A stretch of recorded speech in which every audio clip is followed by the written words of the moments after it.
All right, sorry for the delay. I want to welcome on to this Q&A. Again, I want to welcome on to this Q&A. A few things I want to get to last week, which we didn't get to, but I guess we'll get to now and see where it goes. One is that last week was marked by a few things here. I guess other places in the world, but mostly here in Israel. And one was that you had Israel Independence Day. That was one thing. And the second thing was you had commemoration, I guess, for fallen soldiers, right? People who died, defending the land. So two aspects, or two things really, to hit on those things. One is anyone who's ever been here or knows that when the day before Independence Day, day before Israel Independence Day, so they commemorate the day of fallen soldiers.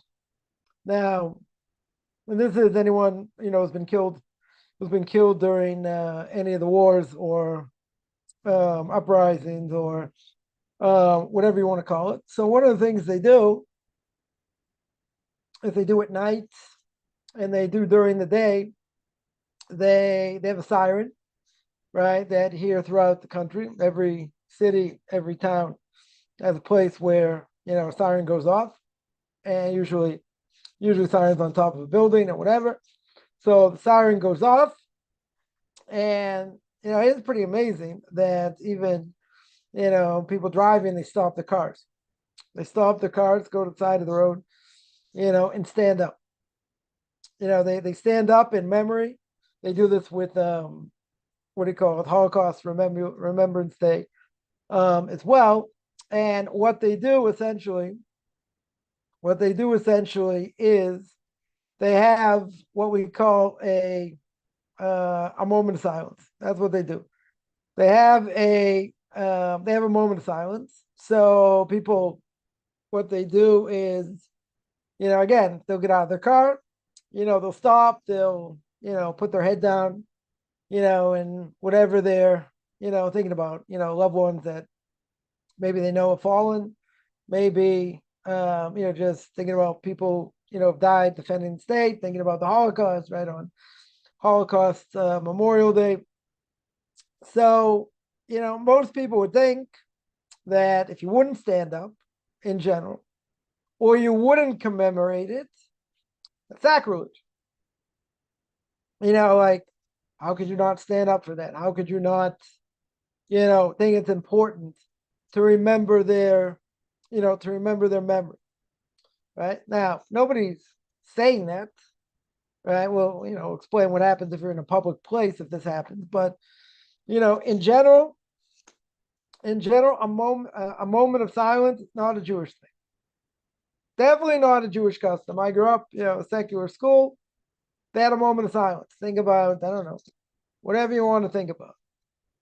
So even if someone would say, the vast majority of people, yeah, they're doing something.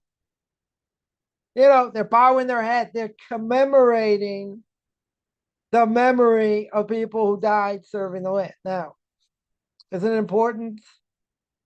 Think about people who serve, who risk their lives. 100%. 100%. The problem is the way it's commemorated. That's the problem. In other words, if you tell me you're doing something positive, if you're telling me you're thinking, in honor of their memory, you're learning something, in honor of their memory. You're saying Tehillim. You're saying Psalms. You're doing something active for their memory. Standing there like a doofus, like an idiot, with your head bowed down, that's a goyish thing. That is a non-Jewish custom. And the Torah says very clearly, in their ways, you don't go. This is a non-Jewish thing. Now, if if a person is somewhere, again, they're in Israel, the siren goes off. Now, even if you don't believe in it, even if you don't hold of it, even if you think it's something stupid, you have to stand. You have to stand, otherwise it's desecration of God's name. Now, there will be people who just, if they're driving, they'll continue to drive their own stuff. Okay. But if you're in a public place, you will get crucified. You will literally, I'm not saying they're going to kill you, obviously, but, they're going to think you're like, a piece of scum on the earth because what? Their memory's not important? Like, you're never going to win this argument, right? How could you not stand for them? They're defending the country, right? That's true.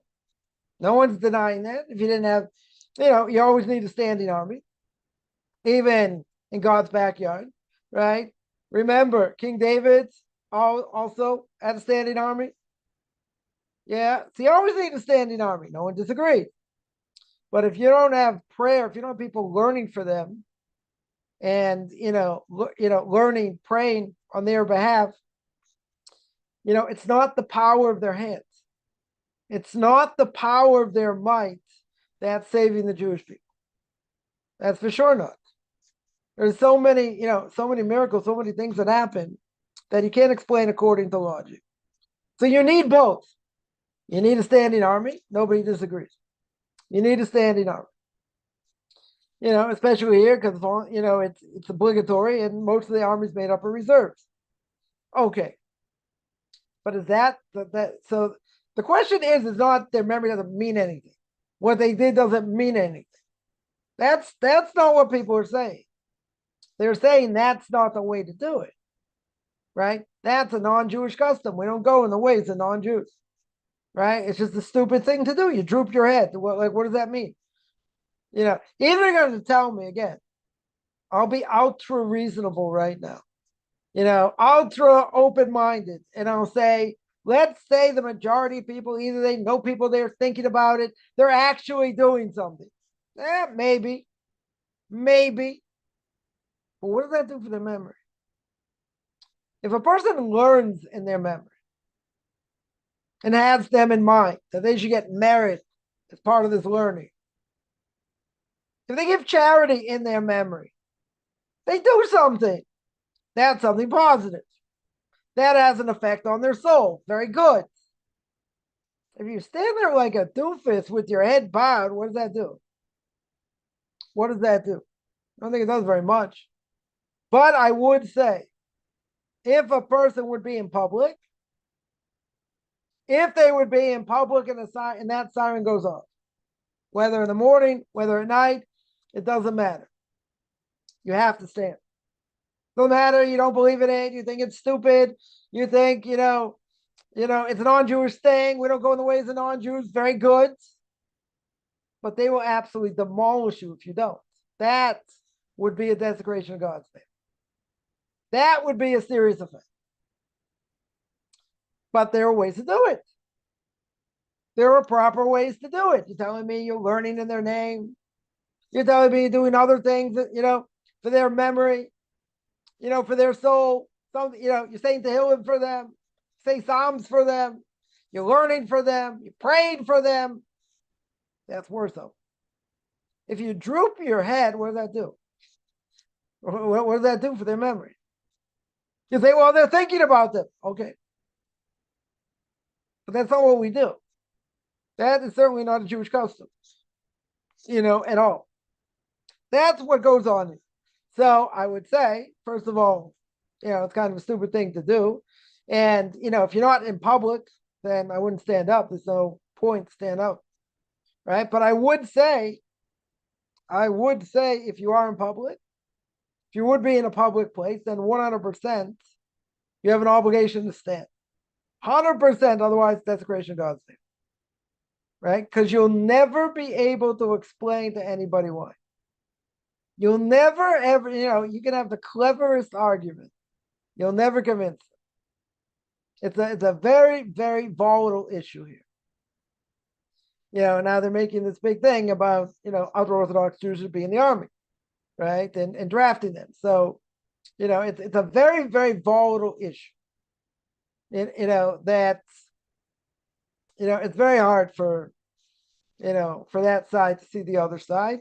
Very simply because they'll say, my kids are defending the land. Why do they have to defend it? You also have to defend it, right? Share the burden. That's what they're claiming. And that's what, they're claiming that today, right? As well. There are other issues in the army, but that's not the point, right? The point is it's a very volatile issue. 100% it's a very volatile issue. But I would say at the same time, as a volatile issue as it is, if a person's in a public place, it's not something you want to mess with. Definitely, it's a very emotional issue. So that's one thing. Now, the second thing is about Independence Day. Now, there are people in the U.S., Orthodox Jews, that don't celebrate it. Yeah, they're thankful where they live, thankful they can, keep Torah mitzvahs, not being, religiously persecuted in general.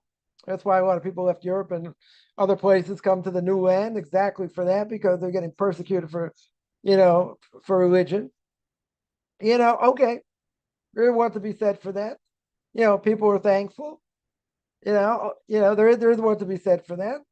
Other people say, okay, it's another day. We are thankful we live here. Okay, I mean, I have to celebrate it. I have to go to parades. Or go make a barbecue, celebrate it. I don't know if you have to go that far. What about here? They say, well, isn't Israel like any other country? Other countries have Independence Day. So if they have Independence Day, why can't we have Independence Day? Right? Now, keep in mind, Herzl Schmerzel, his big idea, if you read the book, The Jewish State, which I don't recommend, but if you would read it, he was very happy if he would have got Uganda or Argentina. Israel was a bonus. Never thought he'd get the land of Israel. Okay. But what was his end goal? His end goal, 100%, was he wanted Jews to live in a state, to live in a country that had nothing to do with Judaism. In other words, a state of Jews, not a Jewish state. Big difference. Big difference. Now, I understand, Jews being persecuted everywhere. They're not in their own land, not speaking their own language. All these things. So, it's a great idea. It's only one problem. One major problem. One major problem is, the Torah says many times, you got to go to the promised land. The promised land is the land of Israel. Very good. What's the purpose of going to the promised land? Moshe Rabbeinu didn't make it. Yeah. God's presence was here, the holiest place in the world. Even if his presence we don't see directly, there's no question that the land itself is holy only because God's presence was here. Meaning you can have the biggest gay lesbian community almost in the world, in Tel Aviv, but Tel Aviv is more holier than New York. Right? Even the strongest Jewish religious populations in New York. Tel Aviv is still holier. Yeah, Jerusalem is more holy than Tel Aviv. Good. Hebron is more holy than Tel Aviv. Okay, but still part of Israel. Still part of Israel. So the point of living in the land is to do what God told you to do in the land. I.e., that means to keep Torah mitzvah. That's what it means. The Jewish people only survived the last 2,000 years or more only because of Torah. They didn't, it's not about an army, not about knowledge, right? Not about secular knowledge. What kept the Jewish people strong was adherence and keeping Torah mitzvahs. That's it. Nothing else. Now, if a person's going to declare, right? Let's follow the logic here. Person's going to declare, Mr. Herzl himself, is going to declare we need a state for Jews to be safe. Because they're not going to be safe anywhere else. Okay. Right? Religious freedom, like anyone else. We should have our own place. The Albanians in Albania, English in England, Italians in Italy, across the board. Jews should be in Israel. Right? Now, how do I know that? Because the Torah tells me. The Torah makes very clear. Someone's asked me this question many years ago. How do I know that's true? How do I know the Jewish people should be in Israel? So I was looking like, for Alan Funt for this camera, candid camera. I'm like, come on, are you joking? This is a Jew. Jew asked me the question. I said, you're joking, right? He said, no. He said, what's your proof? I said, I got the single, the single best-selling book in the history of man.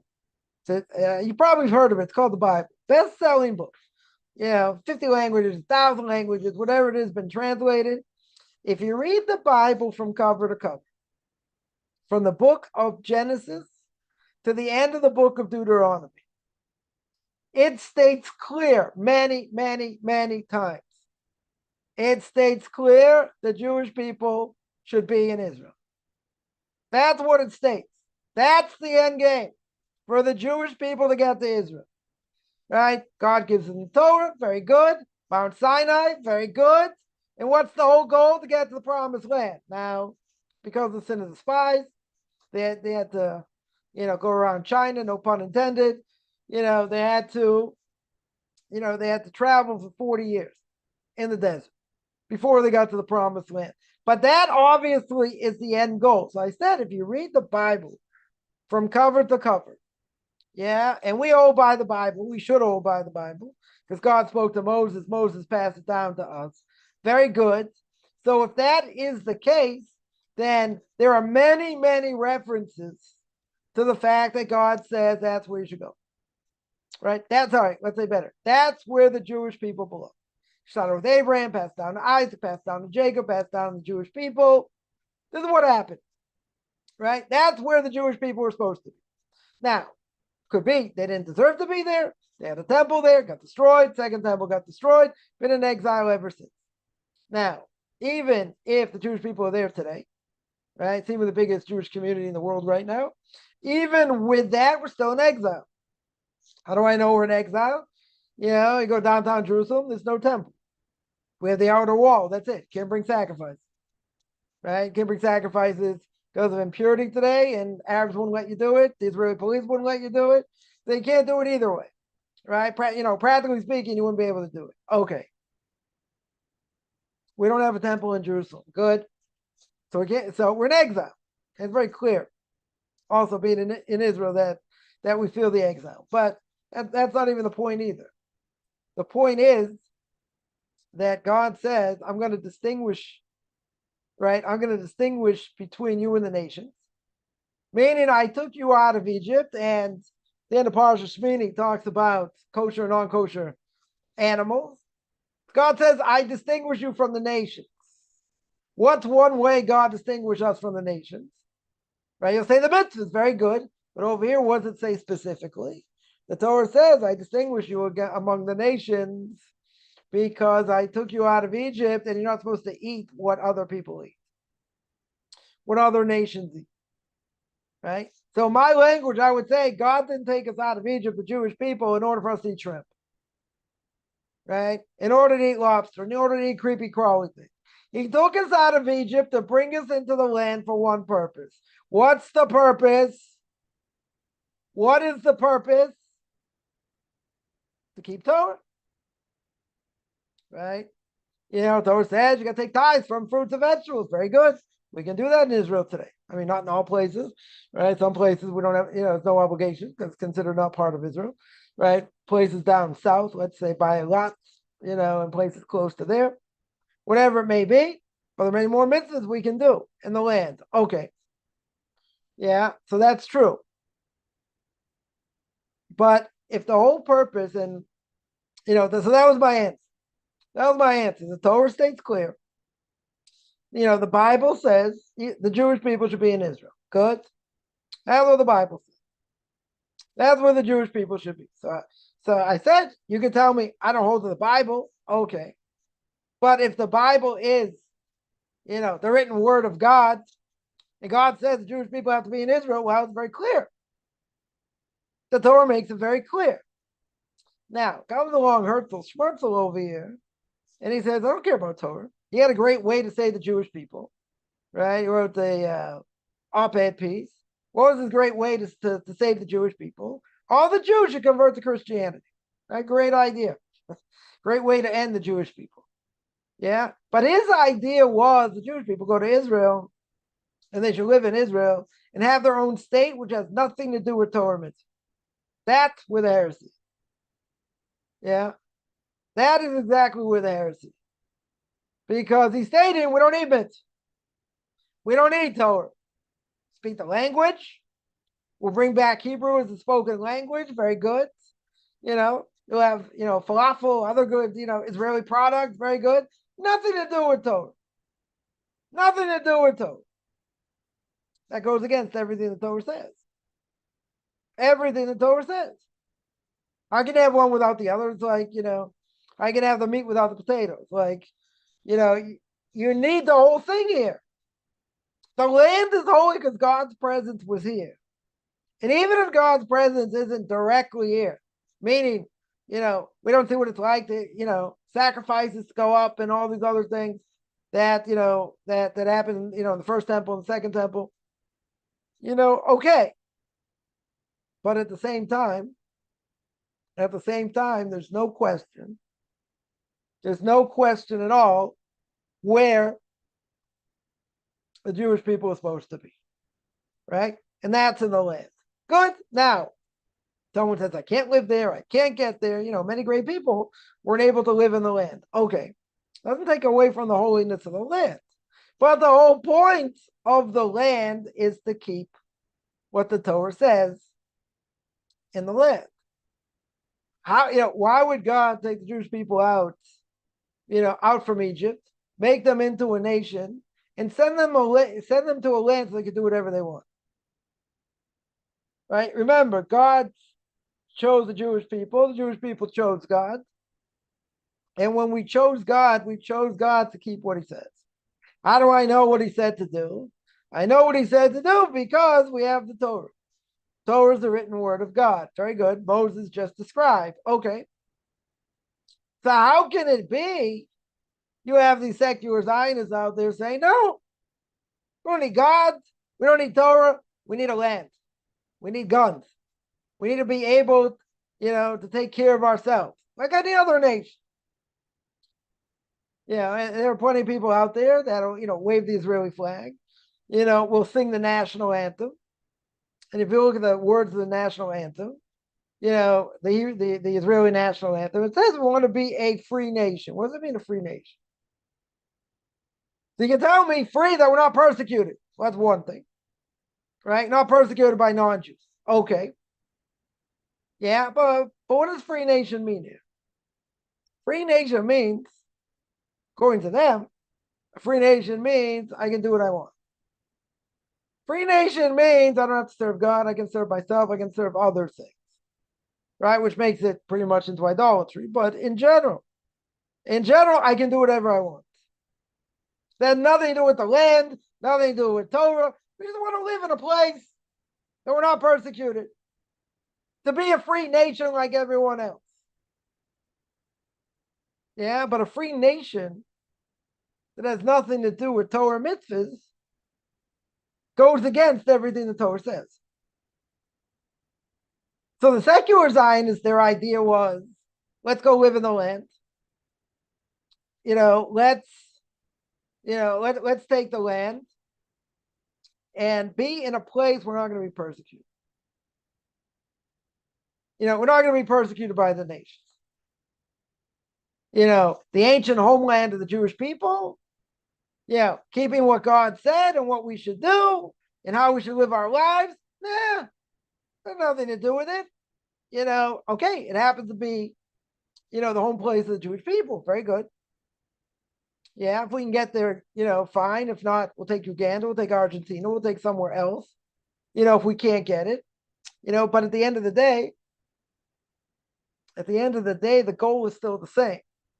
Wherever they're going to go, wherever the nation of the Jewish people is going to be, it's going to be a nation of Jews in name only, but not how they practice. That they weren't interested in religion, in old school religion. Yeah, that's why a lot of people that came, they're communists, secularists, communists, and all that. So Ramon Schneider, blessed memory, wanted to come to Israel. He was much older. They didn't want him. They rejected him. They said, we don't want, we don't want we don't want old people, and we don't want their old laws. We're the new Israel, so to speak. When young people are going to build up the land, and be free. Be free of old school religion. They didn't want it. So their goal was to be as secular as possible. That was their goal. From the very beginning, you had, these kibbutzim that, didn't have synagogue, that had nothing. No kosher food, no synagogue, nothing. If it wouldn't be for, Orthodox Jews that came, this place would be no different than anywhere else. Anyone goes to Tel Aviv and they come to Jerusalem, they feel the difference. Yeah. But it has to be based on Torah. That's exactly what the Torah says. So that's by secular Zionists. Now, what about religious Zionists? The religious Zionists will say, there's a mitzvah to live in the land, right? There's a big mitzvah to live in the land. Okay. Obviously living in the land means, you're building it up as well. But it also means you're coming back to the land of Abraham, Isaac, and Jacob. Very good. So they're holding the big mitzvah to live here. But again, what's it based on? It's based on what the Torah says. It's based on the mitzvahs we need to keep and what our obligations are. It's not just we want a piece of land so Jews can live. So they had the right idea. They certainly had the right idea. The only problem is how far they take it. Right? For some of them, I'm certainly not going to say all of them. For some of them, this mitzvah is even greater than learning Torah. Now, let's keep in mind, the Mishnah Pirkei Avos, very beginning, when it goes to the lineage that, God gave it to Moses, Moses passed it to Yoshua, right, to Joshua. Joshua passed it to the men of the great assembly. They passed down to others. And so the first Mishnah says, 3 things the world stands on: Torah, Avodah, Gimurus Chasadim. Gimurus Chasadim, acts of loving kindness. Avodah can mean prayer. It can also mean sacrifices in Torah. But keep in mind, there's no bigger mitzvah in the world than learning Torah. When can a person stop learning Torah? He's busy doing other things.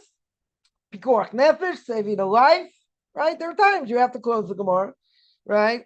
Stop what you're learning. Let's say Hachnasas Kala. You have a bride and groom, that walk by. Close your Gemara, you got to go make them happy. Got to go dance in front of them, right? So certain things can supersede Torah. But in general, Torah is the most important thing. Now, with Torah in the land of Israel, what are people going to say? You need an army, right? You need a standing army, no question. And Israel's been on the defense since it started, right? The UN declared that, Israel's state, 1948, what's the first thing the Arabs do? Attack. Been attacked all the time. Because from the river to the sea, that's what they want. They don't want any Jewish presence here. It's not a 2-state solution. They're not interested in a 2-state solution. They want a 1-state solution. What's the 1-state solution? Jews don't exist. Right? Still in the quote-unquote Palestinian charter. It's all about them. It's like Jews don't exist. They shouldn't exist. They never changed that. It's still on the books. But even so, even with all that, what do I have over here? What do I have? So they'll say, you need a standing army. Okay. Right? Need people to learn. Goes hand in hand. Learning Torah with also people defending the land. Okay. The question is, how far do you take it? Remember, we said before, and this is not disagreed by anybody. Nobody disagrees with this statement, and that statement is, there's nothing more important than learning Torah. Nothing. Torah upholds the world. Yeah? If you don't have anyone learning Torah at any time, anywhere in the world goes back to Tohu Vavohu, goes back to the original chaos. Genesis chapter 1, verse 2. Right? Kind of like the back of that Led Zeppelin album. Anyone know what I'm talking about? Okay. So I'll tell you something that happened to me. So I started off being religious through the religious Zionist community. So, I wasn't happy there. I ended up leaving, went to the Orthodox community, which I've been, for the last more than 30 years. So the head of the yeshiva of a modern Orthodox yeshiva, again, like I say, everybody says this, but I will tell you what was said to me. So this person said that I don't care where you go, more Zionist, less Zionist, or pretty much it should be Zionist, Zionist place. But the most important thing, this head of the yeshiva said, the most important thing is you have to do the army. That's what he said. I was young then. I certainly wasn't great, and I certainly wasn't married at that point. Right? So I asked him like this. I said, right now, I have the ability to sit and learn full time as long as I want. Right? I have nothing stopping. Right? That means I can finish the entire Talmud. I can really be something because I can sit and learn day and night. Nothing's stopping me. So I asked the fundamental question. I said, if I have the opportunity to sit and learn, for as many years as I want, for the next 30 years, next 50 years, I could sit and learn. Right? It didn't work out that way, but okay. At that point, I could have done it. Would not have been a problem. So I asked the head of this yeshiva, I said, if I have the opportunity to sit and learn, full time, for years on end, would you still tell me I have to stop learning in order to do the army? That was my question. So this person looked me straight in the eyes and said, yes. 100%, you got an obligation to serve in the army. Now, there's a difference of opinion between the Rambam, Maimonides, and Nachmanides, the Ramban, about the mitzvah to live in Israel. One opinion is that you have an absolute obligation to live here. Meaning, if you don't live here, you transgress this prohibition. The other opinion is if you can get there. Not everyone has the ability to live here.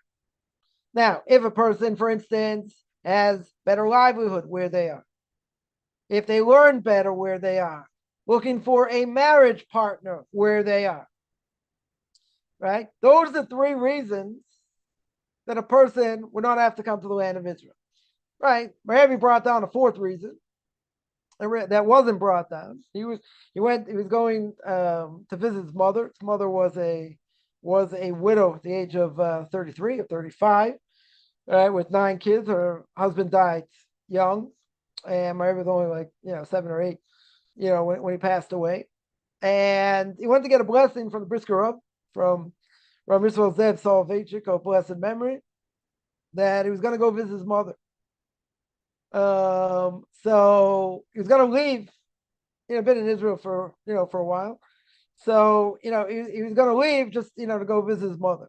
So the Brisker Rav asked him, "Why do you think you have permissibility to leave?" So he says, "Kibud Eim, honoring my mother. Right? I'm going to honor my mother. She's a widow. Need to go see her." So he said, "Okay, good point." Right? Gave him a blessing and he left. Now that's not one of the other three. Very interesting enough. My Rabbi pointed out. Even to visit family members, you're allowed. Or let's say that we're talking about someone who lives in the land. Let's say they needed, to chill. They wanted to go, I don't know. They wanted to go to Switzerland. They want to go to Switzerland for a week, 10 days, just to, just to chill, do some traveling. So that if it's needed, for the health, for other reasons, they can probably go. But we're talking about someone who lives in the land. So there are two opinions. It's an absolute mitzvah. You have to be here, unless you have good reason not to. Or the second opinion, which is more prevalent, which would be that if you can get here, good. If you can't, okay. Yeah, big mitzvah to come. If you can't come, you can't come. Vilna Gaon never made it here, right? Rabbi Elijah Vilna, a blessed memory. Chofetz Chaim never made it here. Many great people never made it here. So you want to tell me they all transgressed, prohibition every second of every day? Wasn't possible. Now it's easier. Yeah, but you say again, person has better livelihood. Other things, there are other things keeping them out. Okay, if that's a legitimate excuse, very good, very good. Now, let's go back to this case. Yeah, this person, this head of the yeshiva, says doing the army is more important than learning Torah. That is a serious problem, a real serious problem. First of all, you tell me there's a whole question about living here in the mitzvah to live here. Now you're going to tell me, even if it's a mitzvah to live here, there's a mitzvah to do the army. Okay, that's a jump. It's a very, very big jump over here. But to say, again, I'm not saying everybody holds this, right? But I guarantee there are, because I heard it with my own ears. You can't say, oh, you made it up. Maybe you ate some hallucinogenic mushroom. I don't know. I heard it. I heard it with my own ears. And this person said, beyond the shadow of a doubt, doing the army is more important than learning Torah. That 100% is absolute heresy. Absolute heresy. Nothing to talk about. Because there's nothing more important than learning Torah. So I looked at this person incredulously. I said, let me repeat what I just said. Just make sure, you understand what I meant. What I meant was, and what I said was, I have money up the gazoo. That's not going to be a problem to sit and learn. For all I know, I could be one of the next Torah giants in the next generation because I'm not going to have any money problems at all. No foreseeable money problems. I can learn everything, go through everything day and night, be trained by the best. Didn't matter. This person said, no, that's what they believe. He said, that's what I hold. Now, in the other Orthodox world, not everyone in the modern Orthodox world, by the way, is going to hold this, or the religious Zionist world. They're not necessarily going to hold that far, and that strong. Certainly not in the ultra Orthodox community. But people who heard that, they flip their lid. How could anything be more important than learning Torah? Now, there are times you're exempt. We said there are times you're exempt from learning. Yeah, you close the Gemara, you got to do certain things. Okay. But if someone has the opportunity to learn and they don't have the burden of finances, yeah, how can someone say there's something more important than learning? They can't say that. Let's say better. They can't say that. That's heresy. I understand. You want to tell me, it's important. It's important to do the army. Okay. And you need a standing army. Okay. But not everyone's going to serve. You're going to have the cream of the crop that aren't going to serve. You need people to, become leaders, be rabbis, be judges, rabbinic court judges. So you need people to learn. But if someone, let's say, I'm not talking about myself, someone has that kind of head and they have that ability to absorb material and go through it and learn day in and day out, learn from the best, not get sidetracked, and everything else, and really become something. Really totally be immersed in Torah. It's absolute lunacy. Lunacy. And I'm being generous here. Lunacy to say that serving the army is more important than learning Torah. It's lunacy. Not to mention heresy.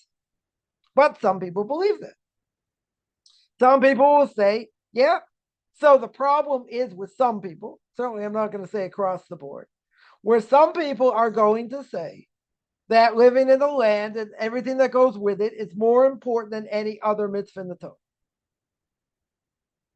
That's also heresy. Yeah, it's a big mitzvah. Okay. You want to tell me it's the most important mitzvah? If a person doesn't live in the land of Israel, he gets skila, like desecration of Shabbos, get thrown off a 3-story building, from your hips. And if that doesn't kill you, they take a big rock and aim for your head. Or if a person's a homosexual, that's one of the worst prohibitions. You want to tell me a person doesn't live in the land of Israel to add severe, add something like that, or anything that a person does that they're liable for corporal punishment, right? Either being thrown off from a 3-story building, or sreifa, having molten lead thrown down your throat, or having your head chopped off, or being choked. Like 4 ways of corporal punishment if there was a Sanhedrin today, if there was a Jewish Supreme Court. Yeah. Living in the land of Israel ain't one of them. It's not even close. It's not even close to these other things. Even if you tell me no one was ever really killed anyway, because the last mission in Tractate Makos in the first chapter says that if a Sanhedrin, the Jewish Supreme Court, killed once in 7 years or once in 70 years, there was a bloody court, considered like a bloody court. So then why do you have the severe prohibitions? Why do you have, Shabbos, the most severe prohibition, or being a homosexual, or any of these other things? To tell you, it's very severe. Even if no one got killed, that's not even the point. It's very, very severe. Where do you see that by living in the land of Israel? Whether you live there or not. You want to tell me that you're going to get corporal punishment if you don't live in the land? Nobody says that. Nobody says that. But some people, again, I'm not saying everybody, I'm not going to throw everybody under the bus, but some people will say it's the most important mitzvah ever. It's the most important mitzvah. Where do you see it's the most important mitzvah?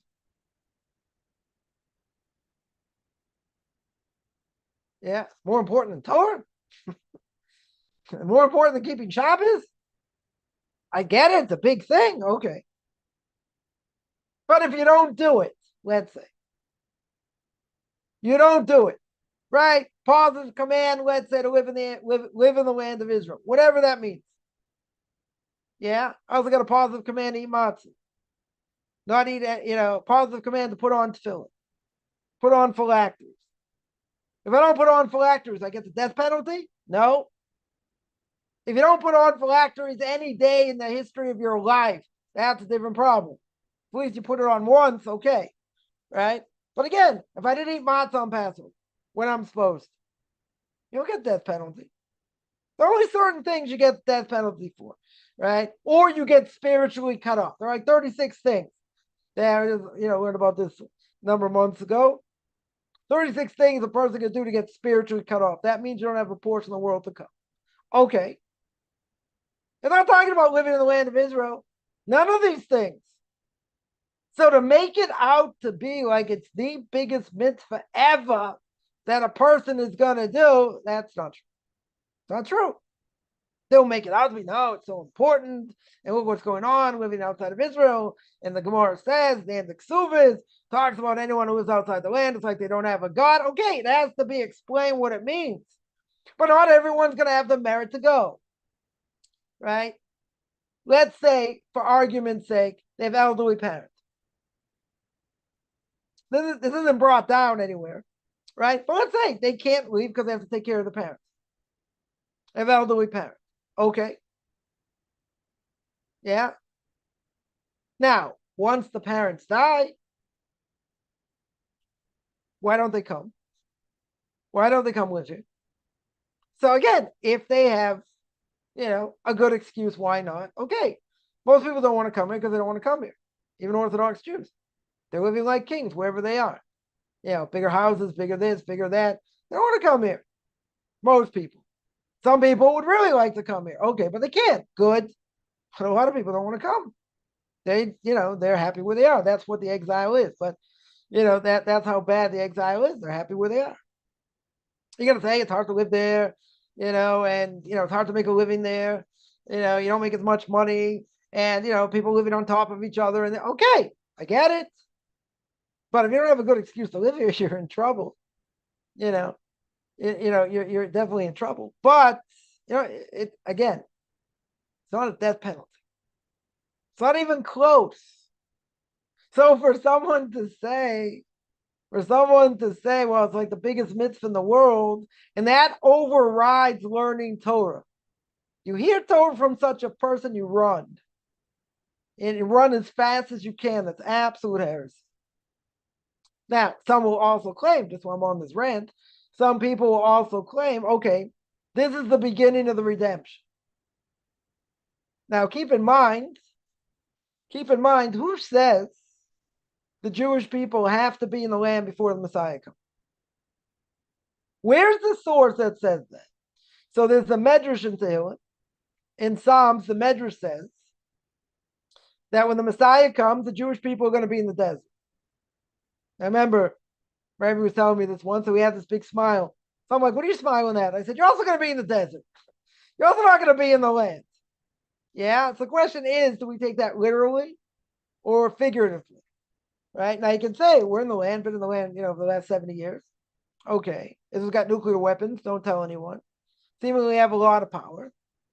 Yeah, does it seem likely the Jewish people won't be here? Hard to imagine that Jewish people would be thrown out of here, right? Practically speaking.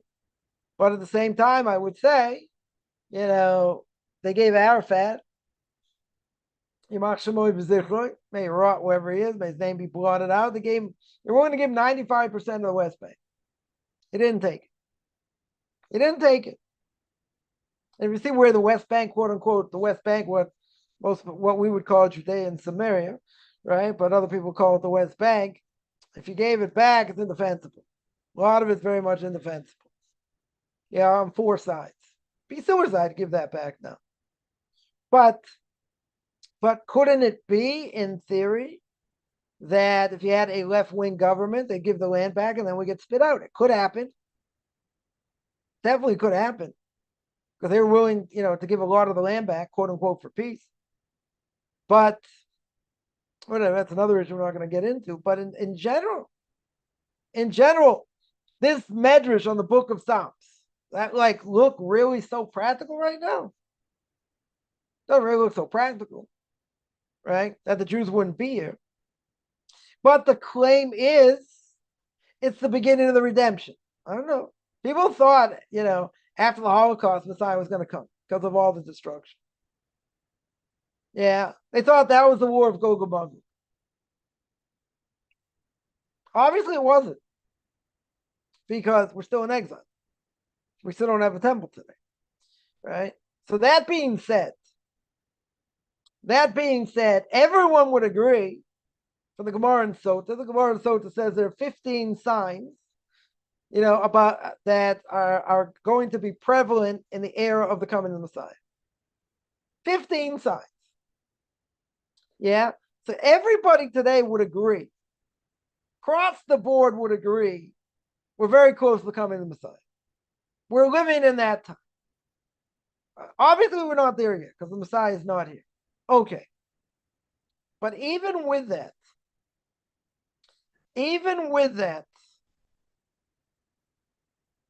the claim will be, well, the fact we're in the land of Israel means the Messiah is right around the corner. I don't know. Where's the source for that? Where is the source for that? It doesn't mean we're going to be here when the Messiah comes. One of the things the Messiah has to do is bring in the Jews from the diaspora. Besides rebuilding, he's going to rebuild the temple, which neither have happened. Right? Because, there's still 7 million Jews outside of Israel. So he hasn't done that. I mean, it hasn't been done. So, so the Messiah isn't here. But even so, without being in the land, people say it's a direct sign. It's a direct sign the redemption is imminent. That goes against the Medrash. Now, let's say, for argument's sake, we take the Medrash literally. The Jewish people will not be in the land. Yeah, and the Messiah is going to bring them with everybody else. Right? In other words, the Messiah has to bring in people from the diaspora. So it's not going to be anybody here. He's going to bring in everybody in. Okay. So then that would tell me that the Jews being in the land is no proof. Just because we're in the land now, doesn't mean when the Messiah comes, we're still going to be in the land. And he's going to bring in everyone else. Now, again, if someone would pin me down and say, well, don't you think that's a little bit far-fetched, the way things are right now? I would agree.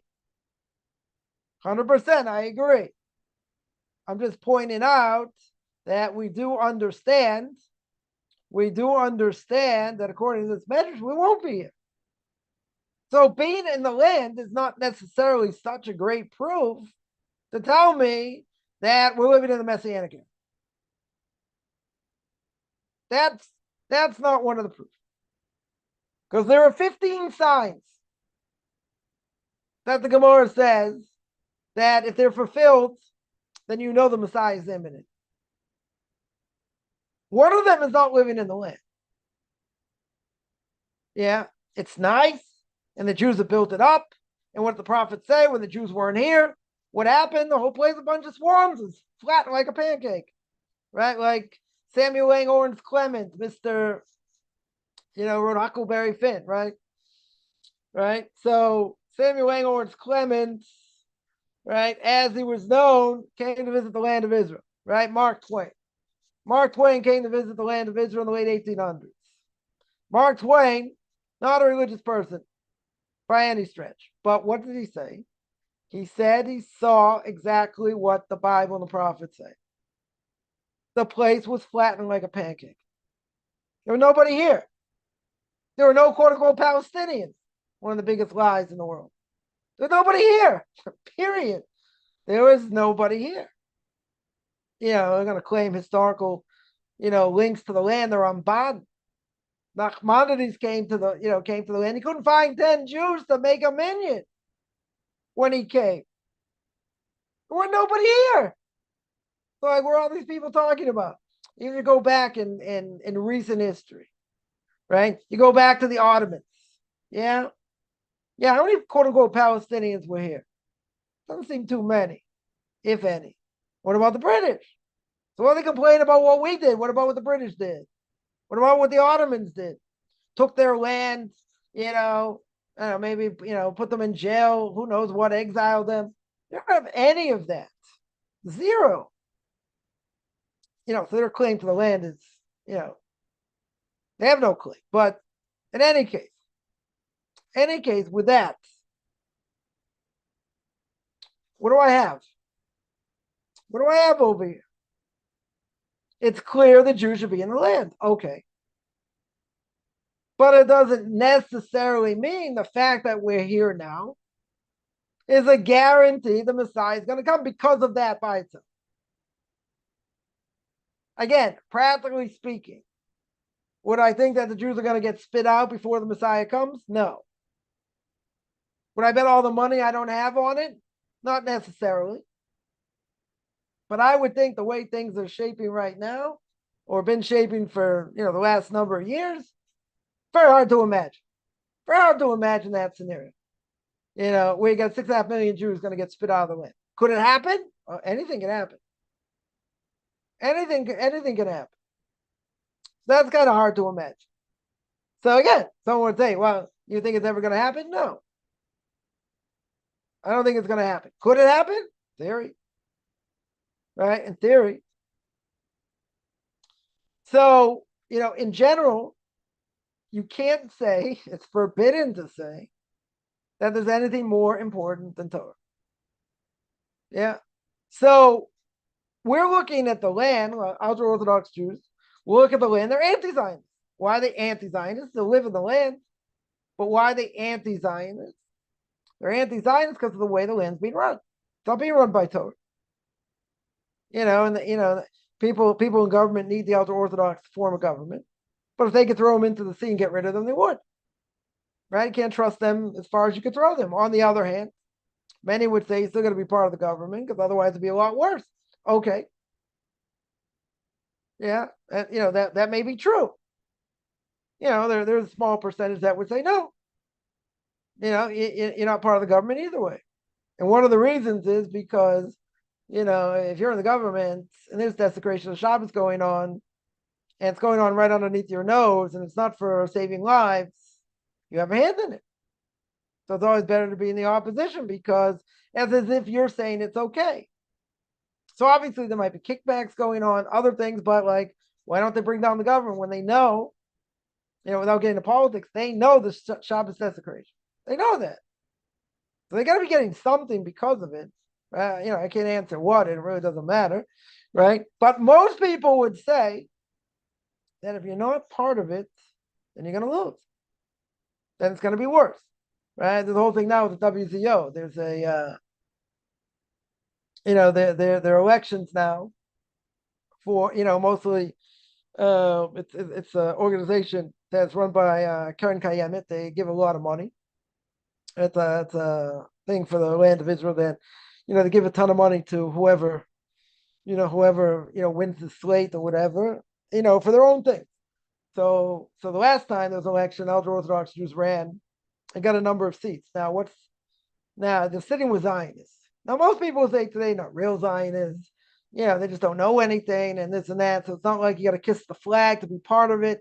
And if you look at the charter, that's not true. But practically speaking, maybe it is true. Okay. Now, what's the dynamics of running? Because they're gonna, the Reform and Conservative are gonna get all this money. Why should they get all the money and blow it and use it for stupid things? Why shouldn't ultra Orthodox Jews get it? So they should run, right? So there are two ways of looking at it. That's the one way of looking at it, and saying that they're gonna blow all the money anyway, use it for stupid things against Torah. So we should also have a part of it. Otherwise, they're just gonna use it for bad things. True, right? True. The other side will say you're sitting with them, and it's like you're kissing the flag, right? It's like kissing the Zionist flag and being a Zionist, right? So again, there are two major schools of thought here, right? And you get rabbis on both sides. On the one hand, they'll say, let's take some of the money, let's try and get some of the money, get everyone to vote, so they won't blow all the money. And the other side will say no. The other side will say you're sitting with them, you can't sit with them. That's been an age-old question since the founding of the state. So that's pretty much what I want to say about that. There are some questions here. Someone mentioned there is a Sanhedrin today, but nobody holds of it. Nobody in the ultra Orthodox community holds of that Sanhedrin. That Sanhedrin has no power. They can't do anything. What can they do? You have some people. You have the Temple Institute. They're, quote unquote, rebuilding. They're busy. I don't know, rebuilding. Vessels. Getting ready for, for the temple, whatever. Okay, but again, if you go through a list of who these people are, a lot of them are quote unquote rabbi doctors, right? They're more modern.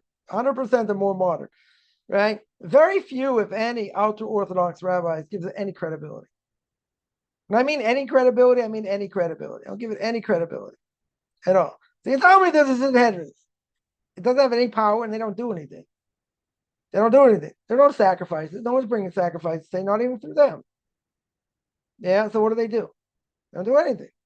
They don't have any power. And who made them? Who made them the Sanhedrin? They made themselves.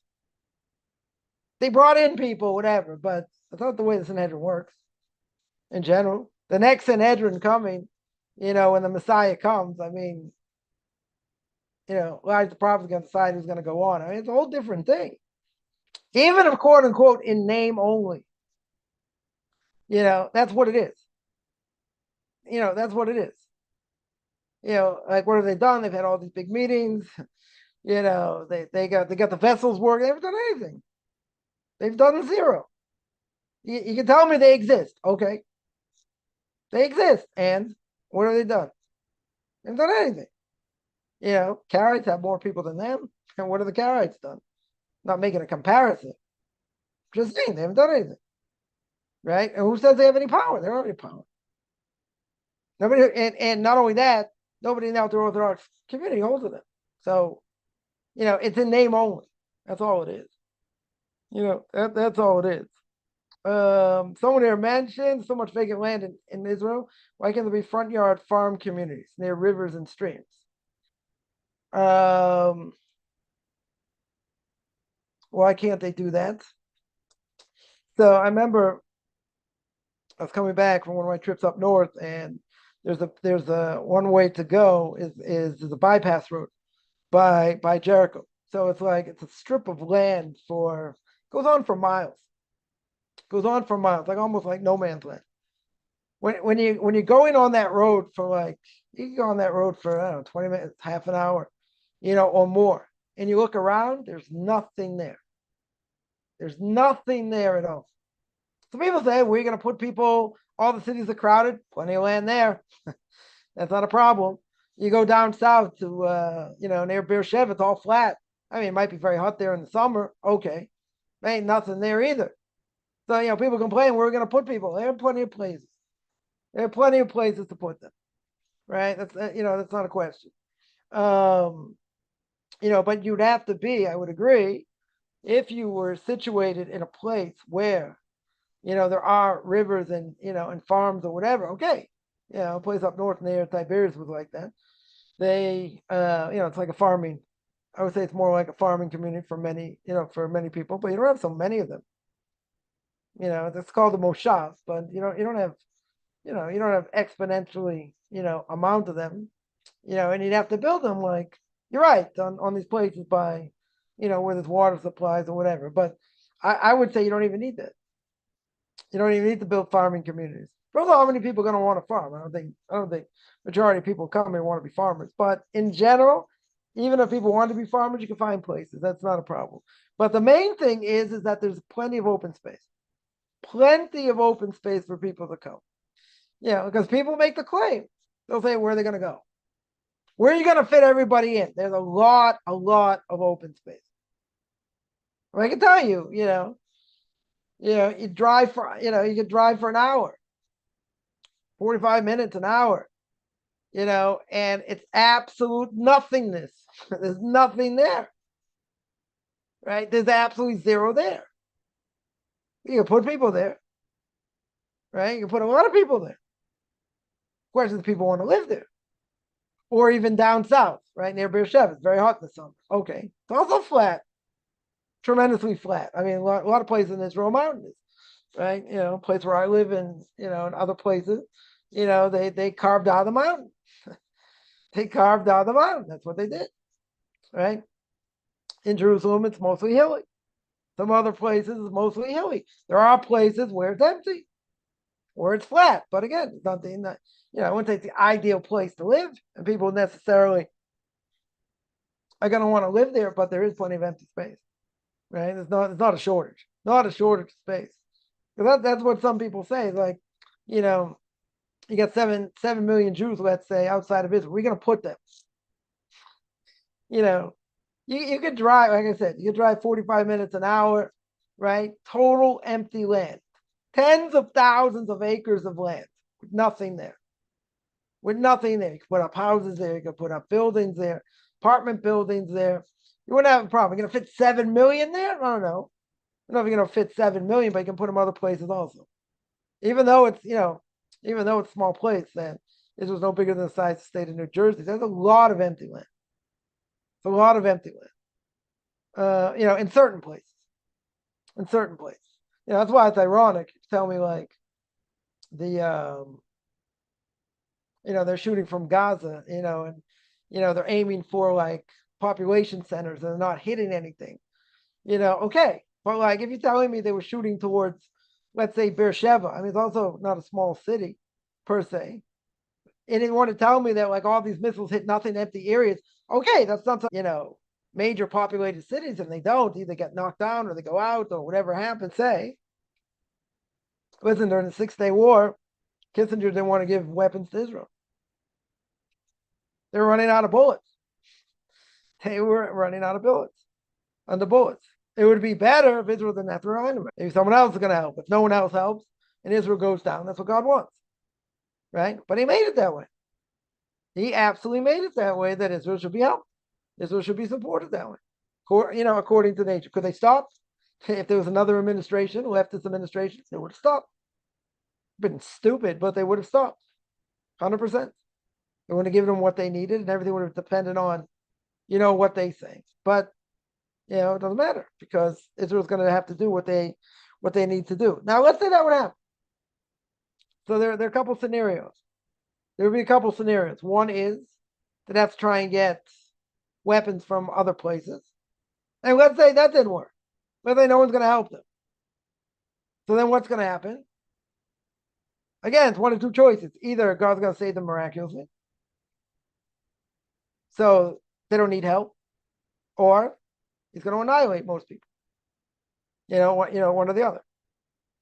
one or the other. So, even with what they have now, granted, a lot of them came from America, whatever, okay. But again, it could be totally used against them and they could get snuffed out and who knows what. It could also happen, right? It could also happen. But, that could be the beginning of the end with the Messiah coming. I'm saying if you get a left wing, president, like, if Kamala won, let's say, she would have stopped money coming here, right? Weapons coming here. That would have been very hard, sure. So the only question is, okay, if that's what God decided, and he's using them to get to us, very good. So either he can decide to help miraculously or not. So according to nature, what would we say if they didn't get help? Would they be in trouble? They'd be in trouble. Does that mean they still couldn't win and this and that? No, it doesn't mean that. Listen, God could help them. God can do things miraculously. Doesn't need America. We don't need anybody, right? It helps. No one's going to say no. It certainly helps, right? There's no question. So if God wanted them to be destroyed, or a lot of people destroyed, so he could get them to stop. Okay, he could do that, but he could also make miracles. And even if they would stop, he could also make miracles. Is it going to happen? Who knows? Nobody knows. Right now it's not an issue. Right? Thank God it's not an issue. Next government comes in, maybe an issue. It could very well be an issue. I have to see. I have to see where it goes. Do they need help yet? According to nature, they need help. Sure. But again, if they don't get help, that's what God wants also. Yeah. And the question is, how's it going to turn out? So, if God could annihilate, the world power by changing nature, the Jewish people didn't do anything. They didn't fight back. They didn't do anything. God took care of everything. Could he do it the same thing? Could. Or he let the Jewish people get annihilated. Could do both. He could do either. I mean, not totally annihilated, but whatever. Could be a serious problem. Yeah. Someone there says small village of more than 1 million would be nice. Okay. Again, there are so many ways that things can happen and change. You have to say, that, like someone's complaining to me. Person I wouldn't say was so religious, but he said like, couldn't imagine coming to Israel. It's cold in the winter. You never get dry. You always feel like you're cold and this and that and going on. I said, what? I said, so if you come, when the Messiah comes, like, it's like, no, I don't want to come. It's cold, it's drafty, or whatever. I said, so you put on an extra sweater. So the person's complaining this way, that way. And I said, listen, if the Messiah comes, that means there's no evil inclination. If there's no evil inclination, the evil inclination gets slaughtered. It's not really going to matter. You're not even going to worry about it. You're going to be doing God's will. So you come anyway. You're not going to complain. Nobody's going to complain. We don't have an evil inclination at that point. So I said, it's a moot point. Not going to matter. But there are people, unfortunately, very comfortable where they are. Even what's going on now. Even with all the anti-Semitism, people still aren't coming. A friend of mine told me in a certain community after October 7th, nobody came here. They all bought guns. A lot of people bought guns to defend themselves. Okay. Now, again, if a person has a legitimate excuse why they can't be here, I don't have a question. I don't have any claims. No claims. Yeah. But most people don't want to come here because they don't want to come. It's inconvenient. It's too hard. Places are too small. They're living like kings. People get out of South Africa. Anyone living in South Africa, people got out of South Africa because it was dangerous.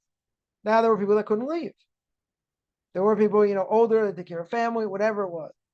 But there are some people who wouldn't leave anyway. First of all, the rand's not worth anything. It's about 18, I think it's 18 to 1 right now to the dollar. I mean, kind of crazy. But they're living there like kings.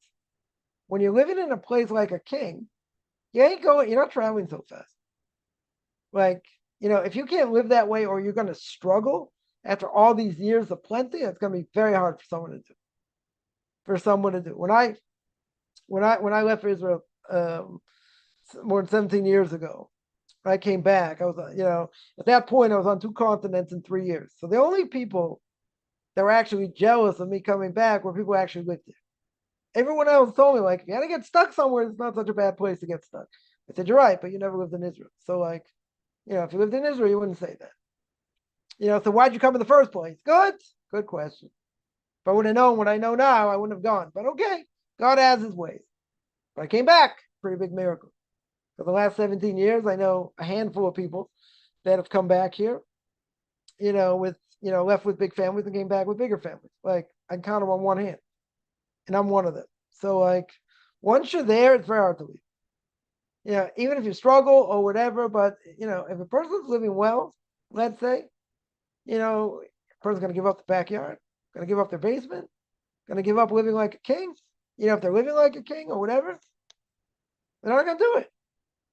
They're not going to do it. I'm not saying that they have to, wave the Israeli flag. I'm not talking about this. That's what exile means. They have this mentality. It doesn't mean they don't come here to visit. Doesn't mean they don't send their kids to learn here, whatever. But they're not coming to live here. If they have a good excuse, okay. But some people don't want to live here because they're living like kings. They got a bigger house. They got more space. They're gonna have a car. Yeah. Yeah, people come here, you want to, even a lot of people have cars, gas is up to gazoo.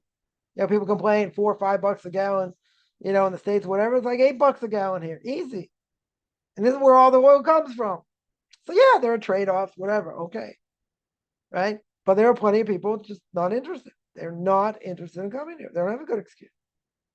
They have no good excuse. It's inconvenient. It's a hard place to live. It's because of the Arabs, because of, making money, living in a smaller place. Don't forget about money. It's living in a smaller place. Yeah, it's living with things that, okay, mentality's hard here. Other things, okay. Yeah, but it's not an excuse. It's not an excuse, but that's what exile is.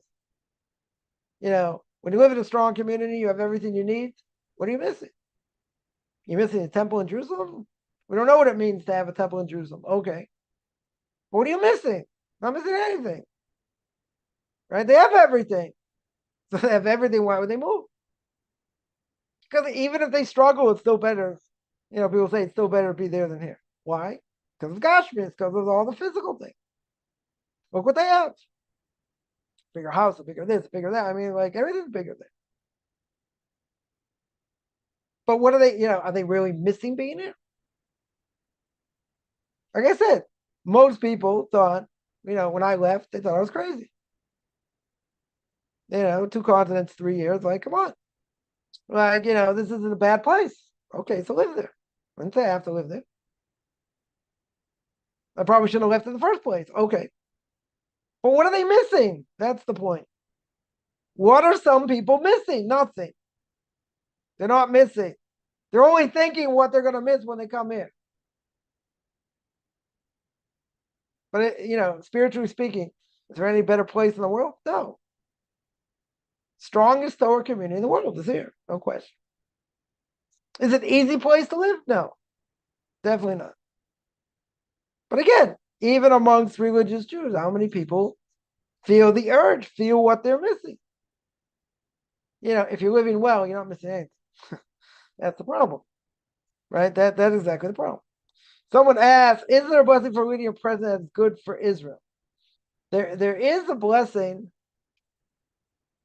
There is a blessing if you see a king, see a monarch. We don't have any today, really. Right? Even if even if we say the president is the best president, for Israel, that's true. You can say whatever you want about him, but like compared to anybody, in previous histories, nobody close to what, to the positive vibes he's given to Israel than anybody. I mean, again, hands down, nothing to talk about. But, a president's not the same thing as a monarch per se, seeing a king. If it would be somebody like, who's got the ability like to put people to death, has that kind of power, let's say like maybe in Saudi Arabia, some of these, some of these other places, okay. Maybe you would say that. Maybe you would say the blessing, maybe on someone like that. But president, no. They don't have that kind of power.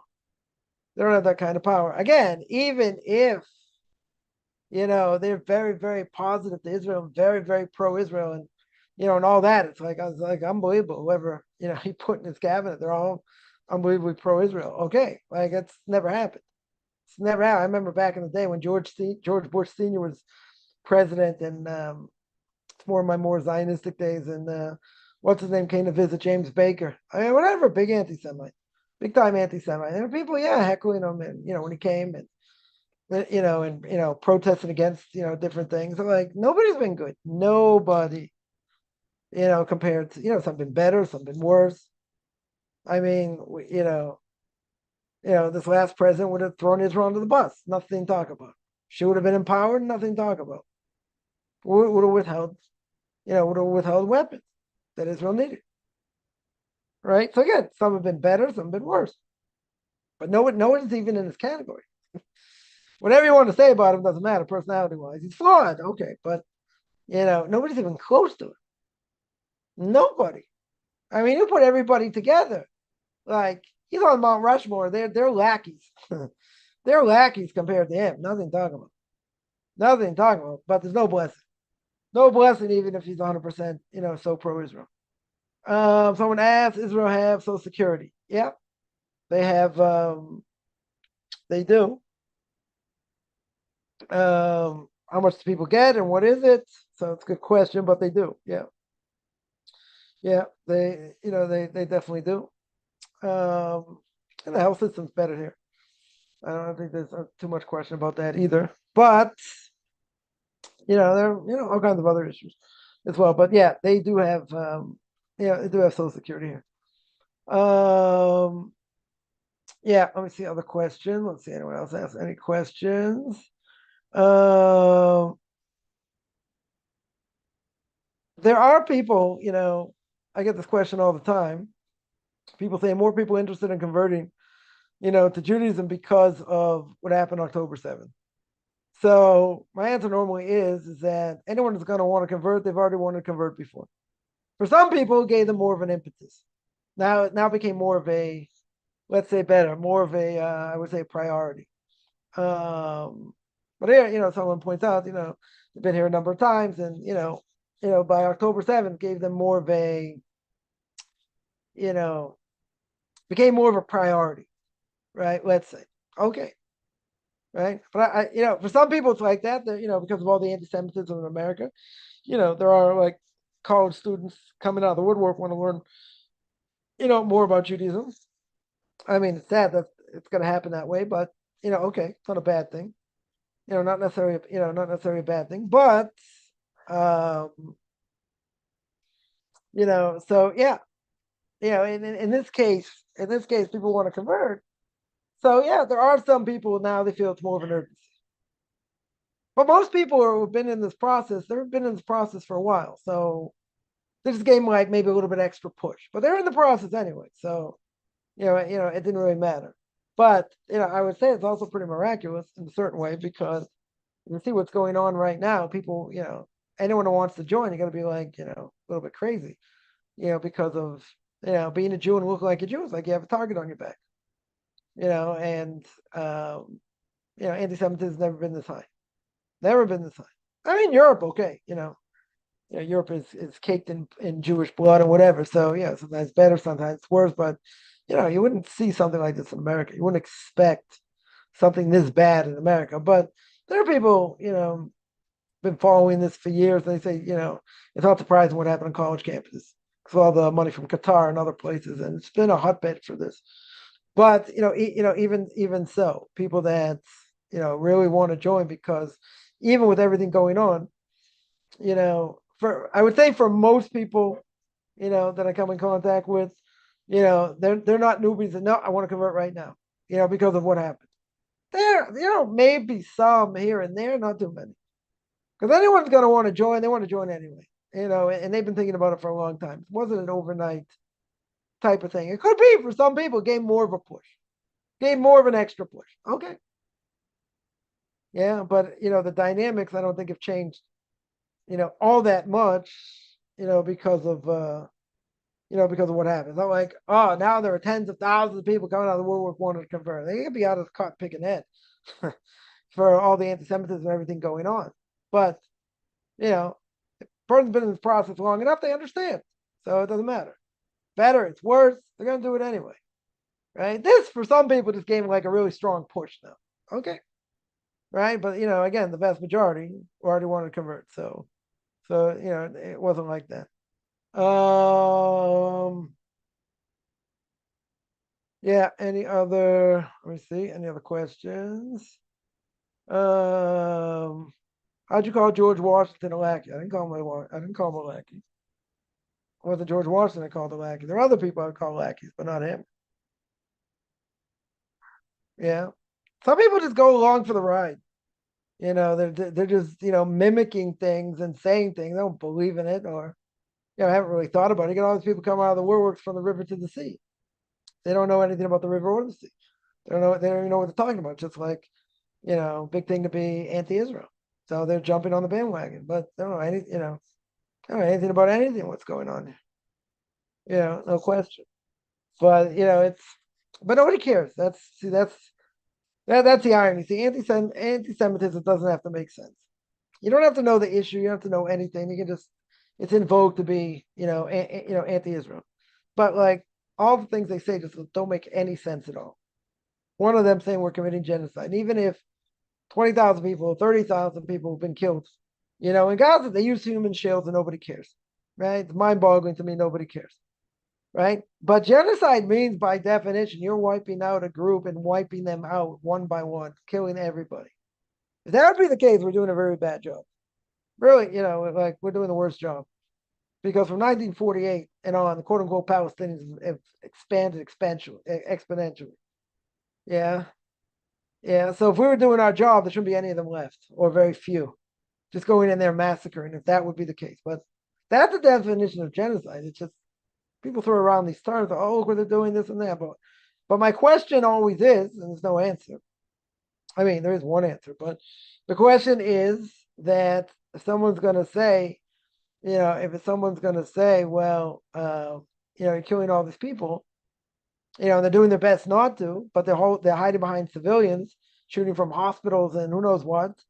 So why don't people care about using human shields? I've heard people say that doesn't matter. It doesn't matter. To them, it doesn't matter. But in the, quote unquote, people that are innocent are going to be killed. Okay. So they're doing the best not to. Okay. And everyone's saying they're doing the best job anyone's ever done. Okay. But nobody cares. Nobody cares. Just goes to show an anti-Semite's an anti-Semite. They don't have to make sense.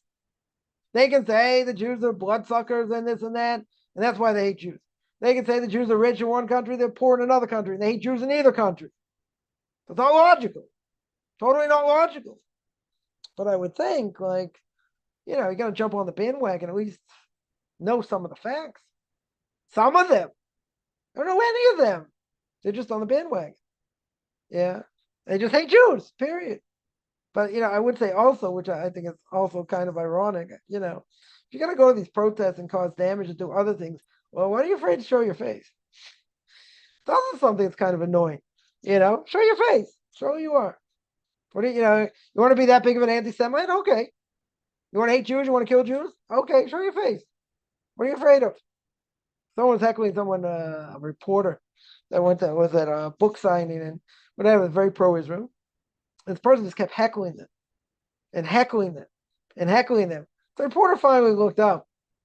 The reporter finally looked up and was like, why don't you just take off your mask? Just take off the stupid mask. What are you afraid? I'm going to see what you look like? That was it. Because that's a good line. Why are they afraid? Show their face. It's like someone to write a letter to the editor, and go blast this or blast that, but they don't sign it. Signed anonymous. Put your name to it. What are you afraid of? What, Big Brother's going to come and arrest you? Like before, what are you afraid of? So show your face. You see, all these people, like, they don't want to show their face. It's mind-boggling. They don't know anything. They haven't looked into it. They're anti-Semites. That's it. Believing in the same propaganda. But to me, it's it's absolutely mind-boggling why nobody cares about human Jew. It's just, it's mind-boggling. And the answer is because they don't care, and they're anti-Semites, and it doesn't matter, right? But it's anyone else that question would come up. That question should come up. When it comes to Jews, we're treated different. That's for sure. That's what you see beyond the shadow of a doubt. It doesn't make sense. Does not make sense at all.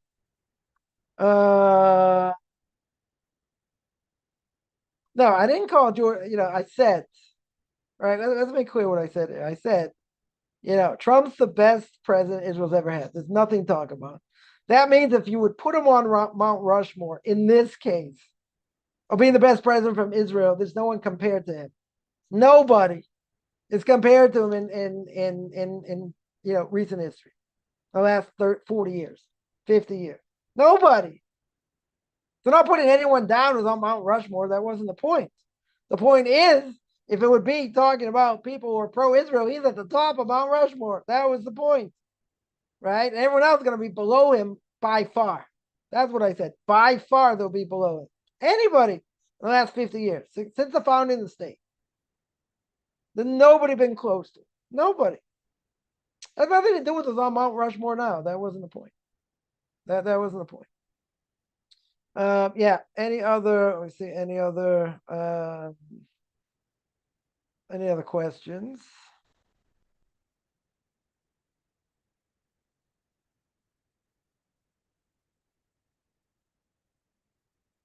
All right, I'm going to stop here. I do this every.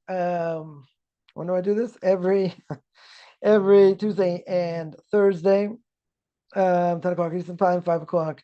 5 o'clock Israel time. Anyone has any questions, find me on Facebook at Michael Chaim Kaufman, Beyond Orthodox Conversion Judaism, orthodoxconversion.com. Beyond Orthodox Conversion Judaism on YouTube. There I get videos on Q&As, ethics for our fathers. Book of Leviticus. You want to send me an email, rabbichaimkaufman@gmail.com, RBBICHAIMCOFFMAN. Thank you, Rabbi. Toda Rabbi, Rabbi.